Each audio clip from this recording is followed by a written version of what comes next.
All right, let's just jump right in. Think about this for a second.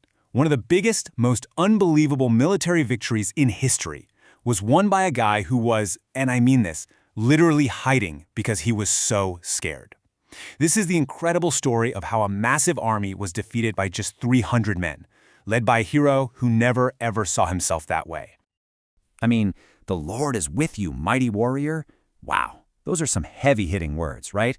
The kind of thing you'd expect to hear spoken to a king or a general on the verge of some great battle. And this was the very first thing our hero heard. But who was he, really? Yeah, see? That's the twist. That incredible greeting, mighty warrior, it wasn't shouted in a throne room. It wasn't declared on some glorious battlefield. It was spoken to a man named Gideon, who was hiding, in a pit, just trying not to be found. So why was he hiding? Well, you've got to picture the scene. For 7 long years, Israel was just getting crushed by the Midianites. These guys would just sweep in like a plague, destroy all the crops, take the animals. I mean, people were so terrified, they were living in caves and mountain hideouts. It was just total, complete desperation. And right in the middle of all this chaos, we meet our guy, Gideon. And listen, he is not your typical hero. He says it himself. His family is the weakest one around, and he's the least important person in that family. So when we first see him, what's he doing? He's secretly threshing wheat inside a wine press, basically a hole in the ground, so the enemy won't see him and steal his food. This guy's whole world is built on fear. And this is where it gets so wild. Look at this comparison. On one side, you have Gideon's reality. He's asking, why is this happening to us? Why on earth would you choose me? I'm nobody. I'm the least. But then you look at God's perspective. It's not an argument. It's just simple, powerful promises. I will be with you, mighty warrior. You will defeat the enemy. It's like they're living in 2 totally different realities. Okay, so you'd think a direct promise from God would be enough, right? Nope, not for Gideon. That fear was it was really deep in his bones. Mighty warrior, he couldn't see it. He needed more. He needed proof. He needed to know this wasn't all just in his head. So what does he do? He actually puts God to the test. Twice. First, he lays out a piece of wool, a fleece, and he says, okay, if you're for real, make this fleece soaking wet with dew, but keep the ground all around it bone dry. And you know what? The next morning, that's exactly what happened. But even that wasn't enough. He's like, okay, don't be mad, but can we do it one more time? Just reverse it. This time, make the fleece totally dry and the ground around it soaked. And incredibly, God does it again. All right, so after all that, Gideon is finally on board. He's convinced, he blows a horn, and men from all over Israel start showing up. He's got this huge army gathering, he's finally ready to go, and then God hits him with the most unbelievable line. Your army is too big. So how many did he have? 32,000. I mean, that's a pretty respectable army, right? You'd think, okay, we've got a shot.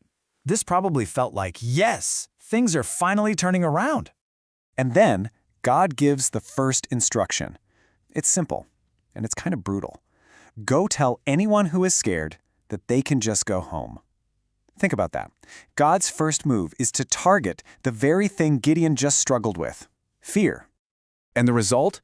It's just staggering. 22,000 men. 22,000! They just pack up and leave. More than 2/3 of his army is gone. Poof. So now, Gideon's standing there with just 10,000 guys. The odds just got way, way worse. But wait, it gets crazier.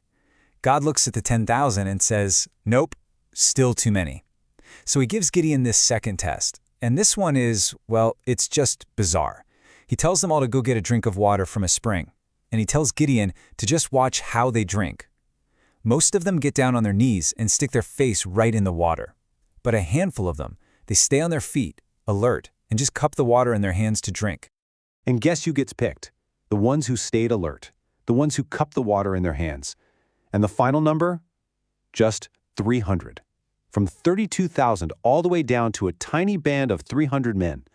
It's an impossible number to face an entire army with. I mean, just look at this chart. It says it all, doesn't it? Look at that insane drop. From that massive bar of 32,000 down to 10,000 and then to that tiny sliver of 300. You see, God wasn't trying to build an army that could win by its own strength. He was engineering a situation where the victory could only be his. Shrinking the army was the strategy. So, okay, the stage is set. You've got Gideon and his 300 guys up on a hill, looking down into this valley. and the Midianite army is camped out down there. The Bible says they were like a swarm of locusts, just too many to even count. And Gideon's got his 300. So what's the plan? How do you fight that? Well, look at this. A normal army, right? They'd have swords, spears, armor, shields. Gideon's army? They were given trumpets, torches, and empty clay jars. I mean, seriously, it sounds less like they're going to war and more like they're putting on a concert. This was never about a physical fight. It was psychological warfare. So in the dead of night, Gideon's 300 men creep down and surround the entire enemy camp. Then, on his signal, they all do 3 things at the exact same time. They blow their trumpets, they smash the clay jars, which makes this huge crashing sound and suddenly reveals the light of the torches inside, and they all scream at the top of their lungs, "A sword for the Lord and for Gideon!" Imagine being one of those Midianite soldiers. You're fast asleep, and suddenly you're woken up by this terrifying noise and blinding light coming from every single direction. You think you were surrounded by a massive, massive army. It was pure chaos. In the panic and the dark, they started attacking each other, and the whole army just fled in terror. And Gideon's 300 men won the entire battle without swinging a single sword. I mean, what an incredible story, right? It's amazing history. But the real reason we're talking about this today isn't just because it's a cool battle story. It's about what it means for us, for you and me, right here, right now. So what are the big takeaways here? Well, first, God still meets us right where we are, even when we're hiding in fear. Second, He still calls the unlikely people, the insecure ones. He's not looking for the most qualified person in the room. And here's a big one. Our strength doesn't come from our own talent or ability. It comes from His presence with us. And finally, He's not demanding perfect, fearless confidence. He's just looking for simple obedience, even if you're shaking in your boots while you do it. You know, that's the whole point, right there. God specializes in turning weakness into strength, fear into faith, and turning our hiding places into launch pads. So, I want to leave you with this one last thought. That place in your life where you feel small or scared or overlooked, that thing you're hiding from, just like Gideon's wine press, what if that's not your prison? What if that's actually the exact place where your real story is supposed to begin?